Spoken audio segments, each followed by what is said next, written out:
The man is a terrifying gangster boss at night, but during the day, he disguises himself as a gentle and elegant high school teacher. Today is the man's first day to report to the new school. He found something strange. The school's dean actually walked out of the classroom fully armed. Before the man had time to ask the doubts in his heart, the math teacher fled from the classroom in a hurry. The man didn't know that the class he was about to take over was the devil class of the school. The students in it were all rich young masters and princesses. Everyone was very naughty, and they had successfully angered dozens of teachers. The dean told the man about the situation of the devil class and left in a hurry. As soon as the man opened the classroom door, he found that some students were cooking hot pot in the classroom. There were also female students who directly used the classroom as a live broadcast room. What's even more bizarre is that someone was playing table tennis in the classroom, but the man didn't get angry about it. Instead, he stepped forward to instruct his classmates on how to play table tennis. The man's appearance aroused the anger of the students, so the little hooligan threw the racket at the man. But the next second the man hit the racket back with a book. The man swung the racket lightly and let it penetrate the wall. This moment shocked the arrogant students, but the man didn't care. Instead, he wrote his name on the blackboard calmly, indicated that he was the new head teacher.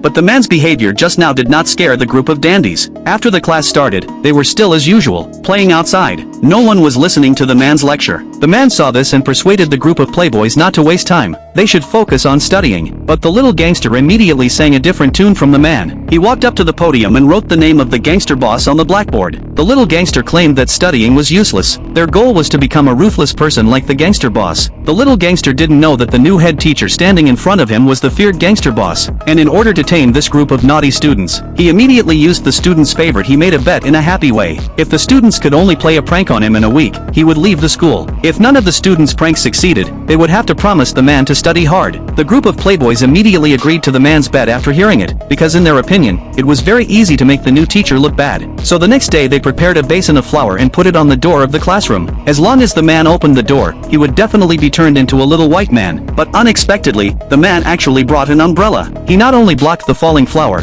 but also bounced the flour back to the students. They were instantly sneezed by the flour. However, this was just the beginning. The man was only drinking tea, and the classmates threw their school bags, rulers, and pencils at the man. But the man was not panicked at all. He picked up the umbrella beside him and threw all the things back at lightning speed. But the classmates still thought they still had a chance, because they had already covered the man's stool with super glue. The classmates thought the man was glued to the chair. But when the little gangster stepped forward to taunt the man, he was frightened to the ground by the man, because the man had never sat on the chair in the half hour since he came in. This showed that the man's lower limbs were very strong. At this time, the man decided to fight back. He pressed the little gangster on the bench full of glue. Then he kindly pulled the little gangster. Then the little gangster's pants were left on the bench. This instantly caused a burst of laughter in the class. Even so, this group of dandies still did not become good students. In the physical education class, the little gangster felt very bored. He wanted to seek revenge on the man, so he made a bet with the man. They competed in shooting three-pointers. Whoever scored more goals would win. As long as the little gangster won, the man would agree to let them move freely. The little gangster was very confident because he was the best basketball player in the class. Sure enough, the little gangster did not. He made three-pointers with great effort. It was the man's turn. He was not panicked at all. He walked to the middle of the basketball court and threw the ball into the basket perfectly. At first, the gangster thought the man was just lucky, but then the man made 2 3-pointers in a row. The gangster was instantly unable to cope. However, after school, the gangster came up with another prank. He put a toy snake in the man's car. Then they pressed their phones to record the man's frightened and embarrassing appearance. After the man got into the car, they quickly found an excuse to call the man out. But the man thought they were childish and didn't want to pay attention to them. However, the next second, the man discovered something terrible. His car seemed to be leaking oil. So he quickly got out of the car and asked his classmates to leave. At this moment, the classmates were still laughing because of the man's nervous appearance. But only the man knew that something very terrible would happen next.